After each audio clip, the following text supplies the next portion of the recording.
নমস্কাৰ good morning জয় হিন্দ সকলোকে স্বাগতম জনালো মন্টু ডিফেন্স আসামলৈ SSC new vacancy new recruitment 2025 SSC ফালৰ পৰা হাজাৰ হাজাৰ পদৰ ইতিমধ্যে এপ্লাই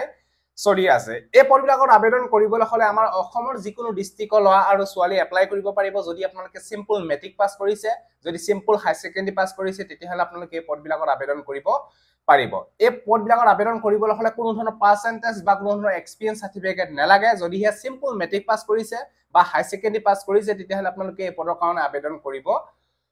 পাৰিব ইতিমধ্যে এই পদবিলাকৰ লাষ্ট ডেট হ'ব হৈ গৈছে সেইকাৰণে মই আপোনালোকক এটা ভিডিও জৰিতে সম্পূৰ্ণ তথ্য ডিটেইলছ বিলাক জনাবলৈ বিচাৰিছো যে কি বিভাগৰ এপ্লাই চলি আছে কোনটো বিভাগত এপ্লাই কৰিবলৈ হলে কি কোৱালিফিকেশন লাগে বয়সৰ সময়সীমা কিমানৰ পৰা কিমান লাগে দিয়া হৈছে সকলোবিলাকৰ তথ্য সহকাৰে আপোনালোকক ভিডিওটো যেটা জনাবলৈ বিচাৰিছো সো ভিডিওটো সম্পূৰ্ণৰূপে চাই থাকিব আৰু যদি আপোনালোকে আমাৰ চেনেললৈ প্ৰথমবাৰ কাৰণে আহিছে তেতিয়াহলে চেনেলটো সাবস্ক্ৰাইব কৰি লব ভিডিও ডেসক্ৰিপচনত এসএসসি যিমানখিনি পদৰ ইতিমধ্যে এপ্লাই হৈ আছে সকলোবিলাকৰ এপ্লাই কৰা লিংক ভিডিও ডেসক্ৰিপচনত দিয়া আছে গৈ পিনে চেক কৰি আপোনালোকে এপ্লাই কৰিব পাৰিব এতিয়া এসএসসি যি পদৰ ইতিমধ্যে এপ্লাই হৈ আছে সকলোবিলাকৰ তথ্য স্টেপ বাই স্টেপ মই আপোনালোকক জনাবলৈ বিচাৰিছো আৰু লগতে এখিনিতে আপোনালোকক জনাই থওঁ যে এসএসসি জিডি কনষ্টেবল 2026 বৰ্ষৰ বাবে পুনৰ নতুনকৈ পদ মুকলি কৰা হ'ব অক্টোবৰ মাহৰ এই বছৰত তাৰ বাবে এতিয়াৰ পৰা ভালকে তৈয়াৰী কৰিব লাগিব তাৰ বাবে এখন বেচ বুক লৈ আহিছে এখন নাম হৈছে এডুকাজন পাব্লিকেশনৰ ফালৰ পৰা লঞ্চ কৰা হৈছে এসএসসি জিডি কনষ্টেবল 2026 বৰ্ষৰ ৰিটেন এক্সামৰ বাবে ইয়াতে অল সাবজেক্টৰ কোৱেশ্চন এনসাৰ আপোনালোকে এই বুকখনত আপোনালোকে দেখিবলৈ পাব এডুকাজন বুক ইয়াতে ম্যাথছ পাব ৰিজনিং পাব জেনাৰেল নলেজৰ কোৱেশ্চন এনসাৰ পাব আৰু part D Hindi question answer আপোনালোকে এই বুকখনত আপোনালোকে দেখিবলৈ পাব ইয়াতে সলভ পেপাৰও আপোনালোকে এই বুকখনত দেখিবলৈ পাব এসএসসি জিডি কনষ্টেবলৰ ৰিটেন এক্সামৰ বাবে বেষ্ট বুক এডুকাজন বুক যদি আপোনালোকে এই বুকখন ল'ব বিচাৰে তেতিয়াহলে ভিডিও ডেসক্ৰিপচনত Amazon আৰু Flipkartৰ লিংক দিয়া আছে গৈ পিনে আপোনালোকে এতিয়াই বাই কৰি ল'ব পাৰিব এসএসসি জিডি কনষ্টেবল ৰিটেন এক্সামৰ বাবে বেষ্ট বুক এডুকাজন বুক যদি ল'ব বিচাৰে লৈ লওক ভিডিও ডেসক্ৰিপচনত লিংক দিয়া আছে এতিয়া এসএসসি ফালৰ পৰা যিখিনি পদ মুকলি কৰা হৈছে পদবিলাকৰ তথ্য ষ্টেপ বাই ষ্টেপ মই আপোনালোকক জনাবলৈ বিচাৰিছো এসএসসি ফালৰ পৰা কম্বাইন হাই সেকেন্ডাৰী লেভেল CHSL ৰ বাবে ভ্যাকেন্সি মুকলি কৰা হৈছিল এই পদবিলাকত আপোনালোকে অনলাইন মাধ্যমত এপ্লাই কৰিব লাগিব এপ্লাই লাষ্ট ডেট হৈছে 18 জুলাই 2025 আপোনালোকৰ হাতত মাত্ৰ আৰু 9 দিন আছে এপ্লাই লাষ্ট ডেটলৈকে আপোনালোকৰ ৰখি নাথাকিব পিছত আপোনালোকে এপ্লাই কৰিব নোৱাৰিব টোটাল পদ মুকলি কৰা হৈছে 3131টা কম ভ্যাকেন্সি বুলি আপোনালোকে এপ্লাই নকৰাকে নাথাকিব এসএসসি ফালৰ পৰা প্ৰথমতে ভ্যাকেন্সি কমে আহে তাৰ পিছত আকৌ ভ্যাকেন্সি বাঢ়ি যায় এই বিষয়ে আপোনালোকে গম পালে কম ভ্যাকেন্সি আছে বুলি আপোনালোকে এপ্লাই নকৰাকে নাথাকিব ইয়াতে আপোনালোকৰ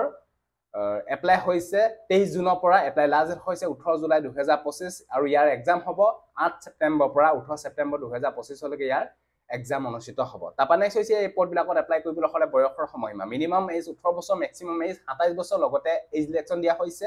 application fees general OBC MOBC EWS বিলাকে 100 रुपीस পেমেন্ট কাটিব লাগিব বাকি কেন্ডিডেট বিলাক কোনো ধৰণৰ এপ্লিকেশন ফিজ কাটিব নালাগে নীল পেমেন্ট মোড অনলাইন মাধ্যমত পেমেন্ট কাটিব লাগিব তাপা নেক্সট হৈছে এই পদবিলাকত আবেদন কৰিবলৈ হলে এডুকেশন কোৱালিফিকেশন সিম্পল আপোনালোকে হাই সেকেন্ডাৰী পাস কৰিলে আপোনালোকে এই পদবিলাকত আবেদন কৰিব পাৰিব এখিনি কম্বাইন হাই সেকেন্ডাৰী লেভেলৰ বাবে এখিনি ভ্যাকেন্সি মুকলি কৰা হৈছে অনলি আপোনালোকে সিম্পল মেট্ৰিক হাই সেকেন্ডাৰী পাস কৰিলে আপোনালোকে এপ্লাই কৰিব পাৰিব এই পদবিলাকৰ ফাৰ্স্ট টাইম হ'ব আপোনালোকৰ ৰিটেন এক্সাম তাপা স্কিল টেষ্ট হ'ব তাপা ডকুমেন্ট ভেৰিফিকেশন তাপা মেডিকেল এক্সামিনেশন টেষ্ট অনুষ্ঠিত হ'ব হাউ to apply SSC CHSL recruitment 2025 যদি এই পদবিলাকৰ প্ৰতি ইন্টাৰেষ্ট আছে যদি এপ্লাই কৰিব বিচাৰে তেতিয়ালে ইতিমধ্যে এপ্লাই হৈ আছে 18 জুলাই এই পদবিলাকৰ লাষ্ট ডেট ইয়াতে এপ্লাই অলা লিংকত ক্লিক কৰি আপোনালোকে এপ্লাই কৰি লওক যদি হাই সেকেন্ডাৰী পাস কৰি সে কম ভ্যাকেন্সি বুলি আপোনালোকে এপ্লাই নকৰাকে নাথাকিব কাৰণ ভ্যাকেন্সি পিছত বাঢ়ি যায় এসএসসি যিমানখিনি পদ ওলাই তাৰ পিছত হয়তো ভ্যাকেন্সি বাঢ়িয়ে যায় তাপা নেক্সট ভ্যাকেন্সিটো মুকলি কৰা হৈছে SSC MTS havildar new recruitment 2025 বাবে পদ মুকলি কৰা হৈছে এখিনি আপোনালোকে অনলাইন মাধ্যমত এপ্লাই কৰিব লাগিব এপ্লাই লাষ্ট ডেট হৈছে 24 জুলাই 2025 আপোনালোকৰ হাতত মিনিমাম 15 দিন টাইম আছে 15 দিনৰ ভিতৰত আপোনালোকে পদবিলাকৰ আবেদন কৰিব লাগিব পোষ্ট নেম MTSN হাবিলদাৰ বাবে এখিনি পদ মুকলি কৰা হৈছে ইয়াৰ এপ্লাই স্টাৰ্ট হৈছে 26 জুনৰ পৰা এপ্লাই লাষ্ট ডেট হৈছে 24 জুলাই 2025 আৰু ইয়াৰ এক্সাম অনুষ্ঠিত হ'ব 20 ছেপ্টেম্বৰ পৰা 24 অক্টোবৰ 2025 তাৰ বাবে এখন ইবুক বনাইছো আমাৰ চেনেলৰ তৰফৰ পৰা যিখন ইবুকত পাই 2000 কোৱেশ্চন এনসাৰ আসামিজ ইংৰাজী মাধ্যমত আপোনালোকে দেখিবলৈ পাব তিনিটা ল্যাঙ্গুৱেজৰ ওপৰত আৰু তিনিটা সাবজেক্টৰ ওপৰত বনোৱা হৈছে ম্যাথছ পাব ৰিজনিং পাব আৰু জেনাৰেল নলেজৰ কোৱেশ্চন এনসাৰ আপোনালোকে এই ইবুকখনত আপোনালোকে দেখিবলৈ পাব ইয়াতে 2000 কোৱেশ্চন এনসাৰ পাব লগতে আগতে হোৱা এক্সামৰ question answer আপোনালোকে এই ইবুকখনত আপোনালোকে দেখিবলৈ পাব এসএসসি MTSN হাবিলা যদি লব বিচাৰে ইয়াৰ দাম হৈছে 130 পেমেন্ট কৰি নম্বৰটো স্ক্ৰিনশ্বট দি দিয়ক লগালগ এই বুকখন হোৱাটছআপ যোগেদি আপোনালোকক PDF আকাৰে দি দিয়া হ'ব যদি ল'ব বিচাৰে লৈ ল'ব পাৰে তাৰপা নেক্সট হৈছে এই পদবিলাকৰ বয়সৰ সময়সীমা এপ্লাই কৰিবলৈ হ'লে আপোনালোকৰ যি MTS আছে MTS পদবিলাকত আপোনালোকে 18 বছৰৰ পৰা 25 বছৰলৈকে আবেদন কৰিব পাৰিব লগতে